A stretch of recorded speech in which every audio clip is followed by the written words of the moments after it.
ada kabarnya istrinya Ridwan Kamil tuh batal maju di Pilwalkot Bandung, itu gimana Bang ya? Dan sama apa ada korelasi dengan mungkin Ridwan Kamil akan maju di Jawa Barat gitu Bang? Iya, kami kalau dari Golkar ya eh, lebih mendorong saudara Ridwan Kamil untuk maju di Jawa Barat kembali.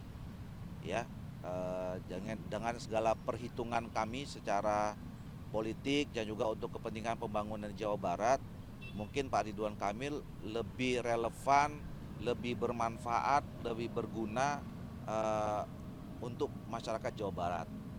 Nah, soal Ibu Atalia ya, ini kan kemarin kita juga memberikan alternatif. Alternatif itu karena memang juga aspirasi dari bawah ya, dari masyarakat Kota Bandung yang juga banyak menyuarakan supaya Ibu Atalia itu maju, dan ini sebelum pileg. Nah, dan saudara-saudara tahu kami kan kemarin juga dalam menghadapi pileg itu memberikan surat tugas kepada orang-orang yang berpotensi untuk maju di pilkada. Agenda mereka, tugas mereka berdasarkan surat tugas itu adalah untuk membantu agenda Partai Golkar baik pileg maupun pilpres. Nah, alhamdulillah Ibu Atalia itu menjalankan tugas itu dengan baik. Di dapil itu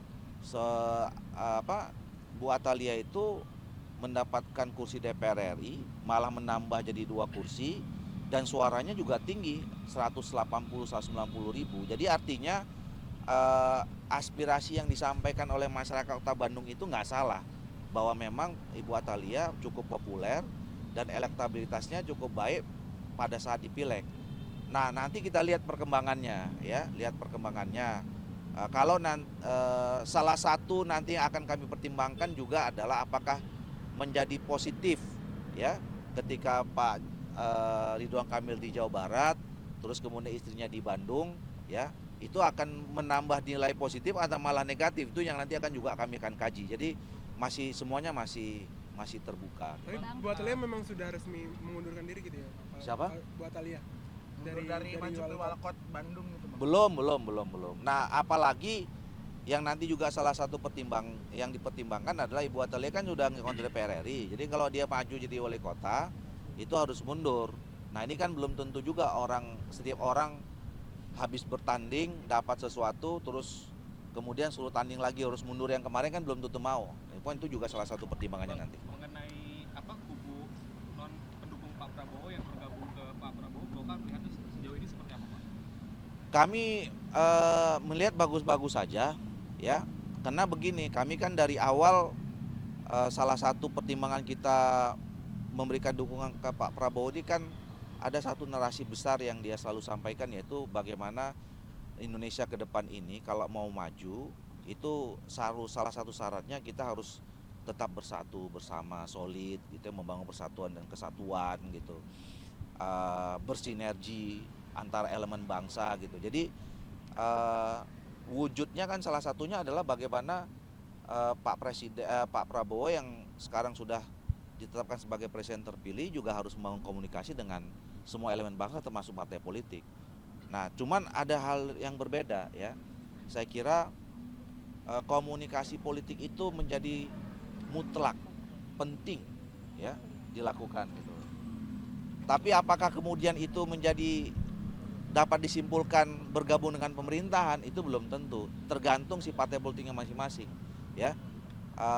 Dan oleh karena itu kalau komunikasi politik itu sudah dilakukan dan terus dirawat ya, urusan berada di dalam atau di luar pemerintahan saya kira udah nggak jadi soal lagi, karena itu menjadi sama mulianya. Tapi ya, dikhawatirkan mengurangi jatah Golkar sih Pak?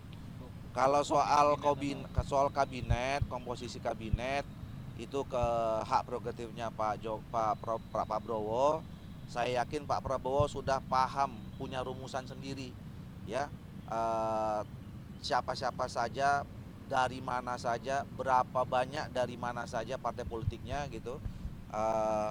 Dan beliau saya kira seorang politisi, sekarang sudah jadi presiden yang juga cukup punya pengalaman, tahu persis, punya rumusan, udah punya rumusan sendiri, dan komunikasi dengan partai politik terutama yang tergabung dalam koalisi maju, apalagi dengan Pak Erlangga juga udah sama-sama paham lah mereka itu. Jadi kami nggak akan merasa terganggu. Berarti nggak ada kekhawatiran misalkan tadi kan hari ini kan Pak Prabowo ketemu sama Nasdem ya, sama Pak Surya Paloh tuh nggak khawatir misalkan ada mungkin pembahasan kursi yang berujung pada mungkin kekurangan kursi dari Golkar sendiri nggak?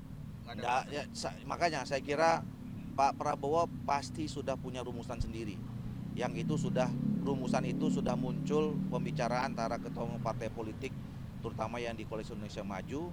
Jadi kalaupun kemudian nanti ada partai-partai politik lain yang masuk, gitu, tentu saya kira itu sudah ada kesepahaman antara Pak Prabowo dengan ketua umum partai Golkar, ketua umum partai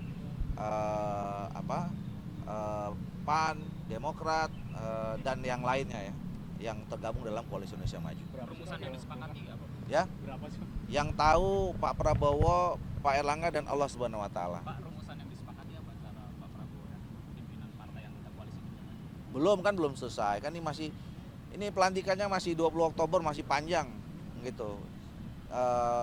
Walaupun saya yakin sudah ada pembicaraan awal ya, tapi finalnya kan nanti masih lama. Karena Pak memang Dodi kan dapat punya kursi menteri nggak, Pak?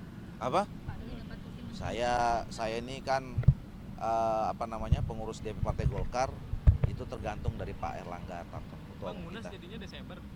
Ya, Munas Desember itu adalah keputusan ADRT. Jadi ADRT kita itu menegaskan bahwa Munas dilaksanakan setiap bulan Desember 5 tahun sekali.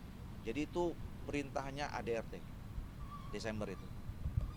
Real ini Pak, tingkat besaran dari masing-masing suara pileg Hah? Partai Koalisi Indonesia Maju akan menjadi salah satu instrumen perhitungan dari bagi-bagi kursi menteri itu Pak di setiap Koalisi Indonesia Maju. Ya itu yang tadi saya katakan, salah satu rumusan-rumusan yang juga mungkin sudah dibicarakan antara Pak Prabowo dengan pimpinan Koalisi Indonesia Maju, mungkin mempertimbangkan salah satunya soal itu. Suara pileg itu tadi Pak ya. Ya, oke.